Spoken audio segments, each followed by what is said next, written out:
Morning friends, how are you. I hope कि आप लोग के स्टडी अच्छे से चल रहे होंगे। जनवरी में आप लोग के एग्ज़ाम है तो स्टडी अच्छे से चल रहा होगा। मैं आपके लिए एक मेमोरी टेक्निक का फिर से सीरीज़ लेकर के आया हूँ। Actually I will come live, लेकिन अगर मैं लाइव नहीं आ पाया तो हमारी वीडियो आपके लिए एवरीडे एट 7 PM आ जाएंगी। मैं चाहता हूँ कि जब आप जनवरी एग्ज़ाम के लिए या मई एग्ज़ाम के लिए तैयारी कर रहे हो तो आप ज़्यादा स्ट्रेस ना लो, क्योंकि आप सुबह से लेकर के शाम तक पढ़ाई कर रहे होगे। तो उस पढ़ाई के दौरान जब आप स्ट्रेस फुल हो जाओगे और जब आप रिलैक्स करना चाहोगे तो शाम में 1 घंटे आप हमारी वीडियो देख सकते हो, जिसमें आपको we will provide you the memory technique for important concepts, important topic, important chapter. ठीक है, जैसे अभी मैं वीडियो डालने वाला हूँ वो कारों के ऊपर है। तो कारों का क्या होता है, बहुत बारी हमें क्लॉजेज नहीं याद आते, किस क्लॉज में कौन सा पॉइंट है। ठीक है ना, तो मैं वो क्लॉजेज के मेमोरी टेक्निक आपको देने वाला हूँ। कारों के मेमोरी टेक्निक से पहले मैं आपको बोनस मेमोरी टेक्निक देना चाहता हूँ, जो कि है ऑडिट रिपोर्ट का। तो ऑडिट रिपोर्ट का जब हम फॉर्मेट, इंडिपेंडेंट रिपोर्ट का फॉर्मेट जब हम बनाते हैं तो उसमें क्या होता है कि हम सीक्वेंस भूल जाते हैं कि फर्स्ट सबसे ऊपर पहले क्या लिखेंगे, उसके बाद क्या लिखना है, फिर क्या लिखना है। ठीक है ना। तो आपने एक गाना सुना होगा आमी जे तोमार। ठीक है, तो बस आपको यही गाना याद रखना है, लेकिन उसके बोल कुछ अलग हैं। उसके बोल क्या है, तो बीजी के ओमार, बीजी के ओमार, आमी जे तोमार, बीजी के ओमार, तो बीजी के ओमार, तो बीजी के ओमार, तो बीजी के ओमार। देखो, लय सुर ताल सब भूल जाओ। तो बीजी के ओमार, अब तो बीजी के ओमार, तो बीजी के ओमार, टी से हो गया टू, तो का ओ, टी से हो गया टू, ओ से हो गया ओपिनियन। ठीक है, बीजी, बी से हो गया basis of opinion, G going concern paragraph, तो बीजी के से हो गया की मैटर पैराग्राफ, के का ई से हो गया इम्फेसिस ऑन मैटर, तो बीजी के ओमार, ओ से हो गया अदर मैटर पैराग्राफ, एम से हो गया मैनेजमेंट रिस्पॉन्सिबिलिटीज, ए से हो गया ऑडिटर्स रिस्पॉन्सिबिलिटीज, और आर से क्या हो गया रिपोर्ट ऑन अदर, जो रेगुलेशंस होते हैं उनके ऊपर जो हम देते हैं, तो उसमें हम सिग्नेचर नीचे ले लेंगे। ठीक है ना। तो बीजी के ओमार याद हो गया आपको। अब इसके बाद चलते हैं हम कारों का पॉइंट याद करने। अब चलिए, अब कारों का शुरू करते हैं, कारों का स्टार्ट करते हैं मेमोरी टेक्निक।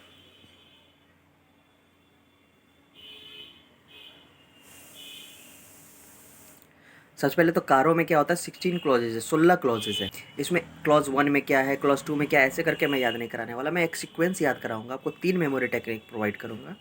उसमें एक सीक्वेंस आपको मिल जाएंगे, उस सीक्वेंस से आपको वो सीक्वेंस कभी नहीं भूलना। मेमोरी टेक्निक को ऊपर नीचे नहीं करना है। पहले उसको जोड़ने के लिए एक जो मास्टर मेमोरी टेक्निक होता है वो मैं दे रहा हूँ।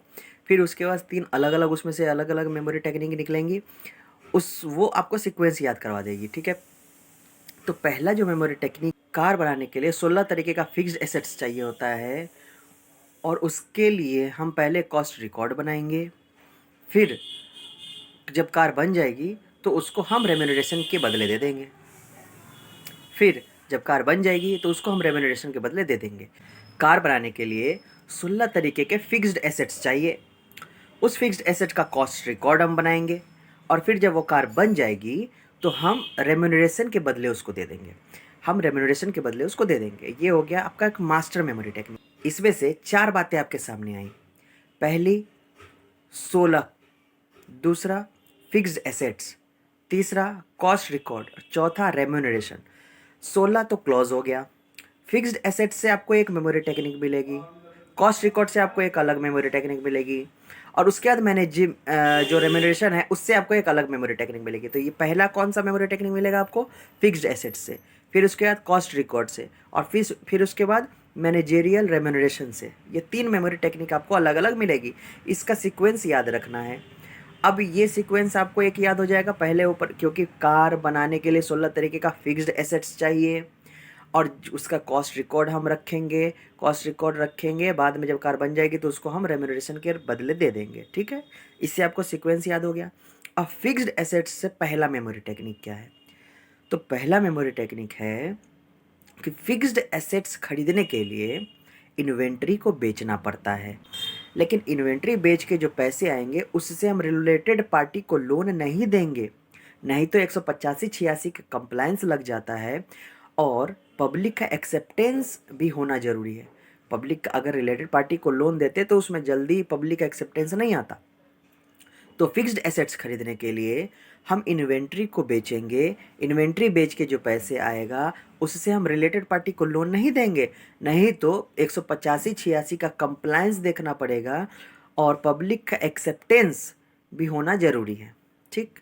तो पहला जो मेमोरी टेक्निक फिक्स्ड एसेट्स से हो गया, उसका फर्स्ट सबसे ऊपर में पॉइंट क्या था? फिक्स्ड एसेट्स खरीदने के लिए। तो फिक्स्ड एसेट्स से हो गया फर्स्ट क्लॉज में फिक्स्ड एसेट्स। दूसरा, इन्वेंट्री बेचना पड़ेगा, तो सेकंड में क्या हो गया? इन्वेंट्री। थर्ड में हो गया आपका related party, loan to related party. Fourth में हो गया compliance of 185 186 of the Companies Act. उसका लास्ट क्लॉज हो गया, उसका लास्ट क्लॉज क्या हो गया? नहीं तो एक्सेप्टेंस, तो acceptance of the public deposits अगर आपने किया है तो 5 क्लॉज खत्म हो गया। दूसरा मेमोरी टेक्निक आई है। तो पहला मेमोरी टेक्निक क्या था? हमें फिक्स एसेट से रिलेटेड था। दूसरा मेमोरी टेक्निक किससे रिलेटेड होगा? कॉस्ट रिकॉर्ड से। तो कॉस्ट रिकॉर्ड अगर हम मेंटेन नहीं करते हैं तो हमें स्टैट्यूटरी ड्यूज ज़्यादा देना पड़ सकता है, ठीक। और कॉस्ट रिकॉर्ड मेंटेन नहीं करते हैं तो स्टैट्यूटरी ड्यूज हमें ज़्यादा देना पड़ सकता है और स्टैट्यूटरी ड्यूज में डिफ़ॉल्ट होने के चांसेस भी हैं, स्टैट्यूटरी ड्यूज डिफ़ॉल्ट होने के चांसेस भी हैं। तो कॉस्ट रिकॉर्ड अगर मेंटेन नहीं करेंगे तो स्टैट्यूटरी ड्यूज हमें ज़्यादा देना पड़ सकता है और डिफ़ॉल्ट होने के भी चांसेस ज़्यादा है।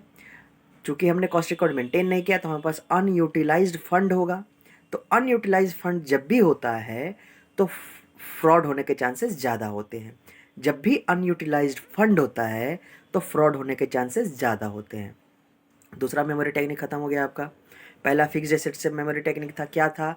कि फिक्स्ड एसेट्स खरीदने के लिए इन्वेंट्री बेचना पड़ता है, इन्वेंट्री बेच के जो पैसे आते हैं उससे हम रिलेटेड पार्टी को लोन नहीं देंगे, रिलेटेड पार्टी को अगर लोन दे देते हैं तो 185-86 का कंप्लायंस हमको देखना पड़ता है और ये पब्लिक का एक्सेप्टेंस होना भी ज़रूरी है। दूसरा है कॉस्ट रिकॉर्ड से।